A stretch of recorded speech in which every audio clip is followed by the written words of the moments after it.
one of my most prized possessions.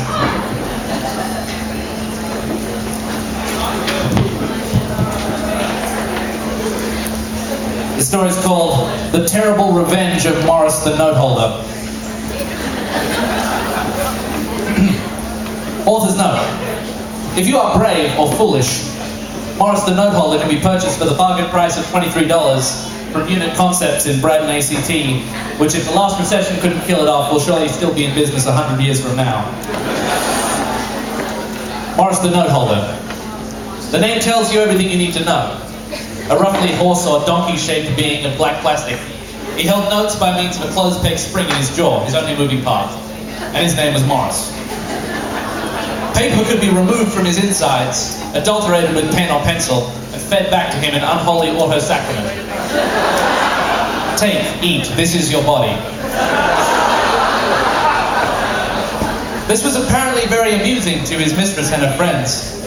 Oh, isn't he adorable? Gushed one on spying Morris where he sat beside the phone in the Hobson family home. Call George, said Morris, but this was all he could say. Though he longed to unleash a withering string of the profanities he learned from movies the Hobson's teenage son Andy liked to watch late at night. Every day he endured his quiet humiliation, and every night he silently cursed his masters and the cruel God that had created him, had given him shape and a name and a life of sorts, but none of the freedoms that made those things worth having. Don't forget milk! Heart! He cried to the unfeeling tempest. But no one heard him. Time, as measured by the Hobsons in weeks, months, and years, meant little to Morris, but his supply of notes had been depleted and replenished 3 times before the day he took his revenge. It was the day of Tom and Sally Hobson's 25th wedding anniversary, and Sally had for days been planning a special dinner for her husband when he returned from a 2-week business trip that evening. Morris watched her eat a frantic breakfast of toast and Vegemite as she made a last-minute check of her fridge and pantry. Morris heard a sigh of impatient self-reproach as paper was torn from his back, and a moment later he had a mouthful of fresh words intended for the son as yet still in bed.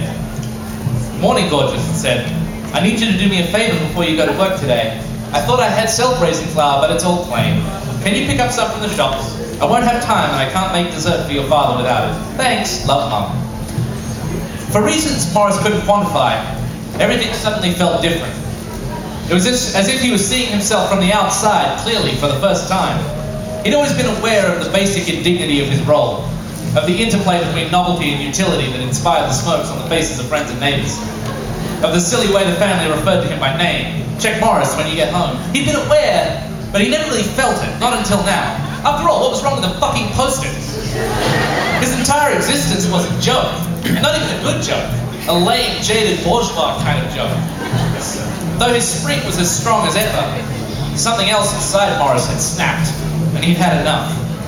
As soon as Sally shut the front door behind her, Morris began fighting to open his mouth, straining against the metal in his jaw with all his vaguely equine strength in an effort to rid himself of his burden.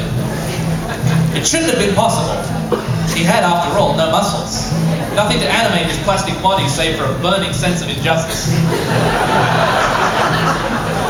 And yet, somehow, his mouth opened wide enough to release a scream of mute rage and joy that seemed to encompass every word he'd never spoken, every curse he'd never spat, every laugh he'd never laughed, every song on breakfast radio he'd never sung along to, all at once.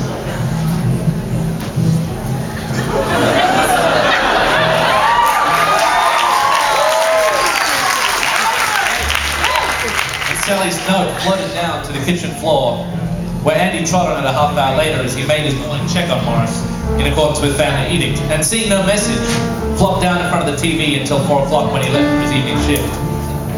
Sally called the house at 4:30 and left a message on the answering machine, a device about which Morris had always held mixed feelings, unsure whether to consider it colleague or competitor. But all else was silence and peace until Tom Hobson returned just after 5, dropping a suitcase in the hall and strolling into the kitchen, looking travel-weary but pleased to be home. Seeing the flashing light on the answering machine, he hit the replay button, loosened his tie, looked in the fridge for a beer, while the robotic voice announced that he had one new message. Popped the top and drank deeply to the sound of his wife's voice. Welcome back, honey, it said, and happy anniversary. I wish I could be there to welcome you home, but I can't get away until 6. Don't worry though, I've got everything planned. Tonight is going to be perfect. But Morris knew that it wouldn't be.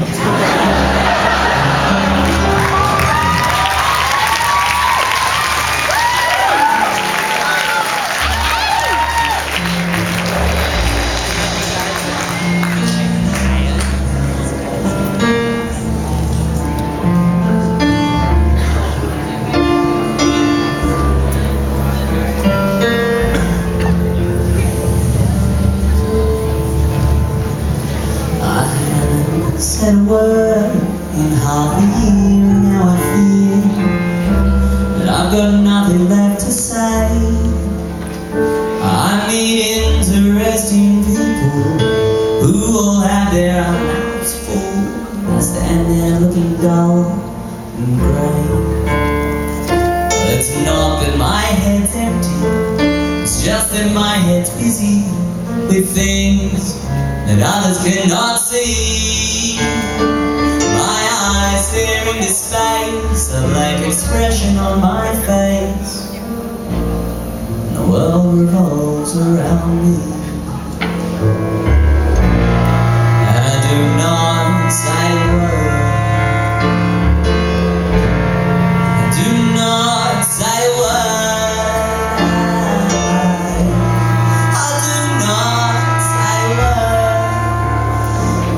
Most boring man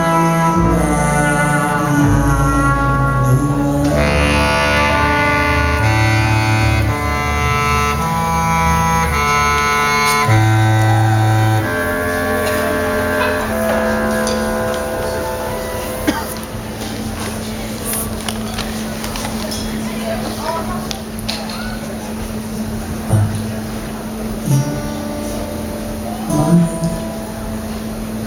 Here there is a pie, and it's ecstatically happy, and I'm standing in the middle so excited, and there's a circus full of freaks so fantastically unique.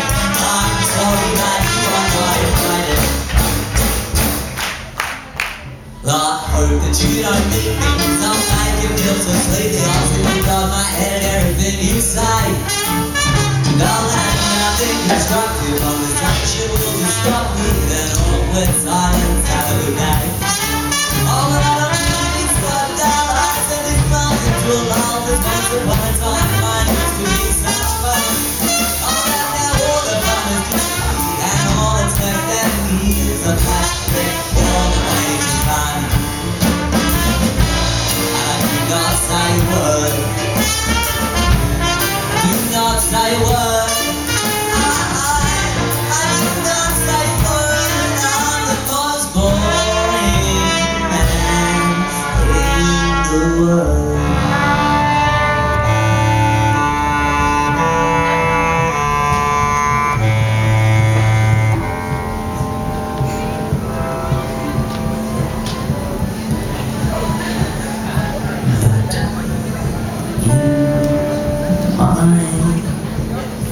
If I speak philosophy, and all the answers come to me in colors and in such exciting ways, and everything is interesting, the party's flying in full swing, all you see is just a boring gaze.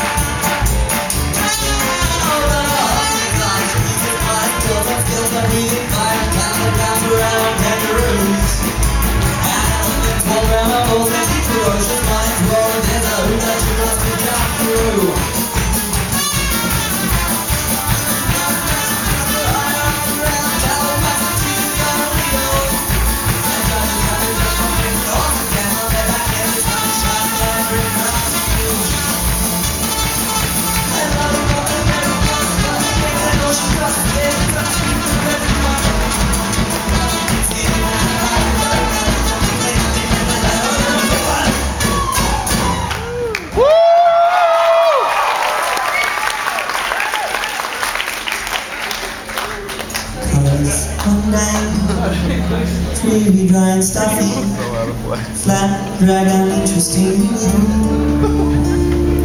I'm sorry, please repeat that. I wasn't quite here with that. I was floating off somewhere with a fairy. But I'm sure you've got a lot to say. I'm sure it's very interesting. I'm sure that I should probably be listening.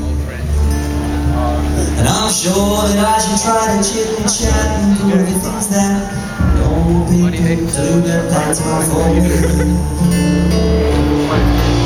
So do not say a word.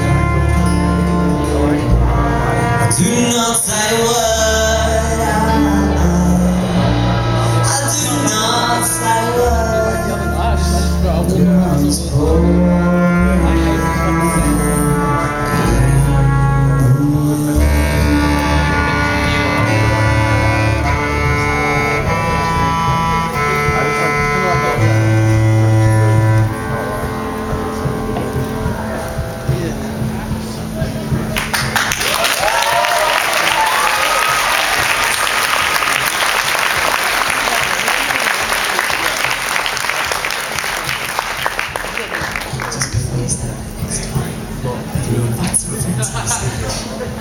Please welcome Brass here.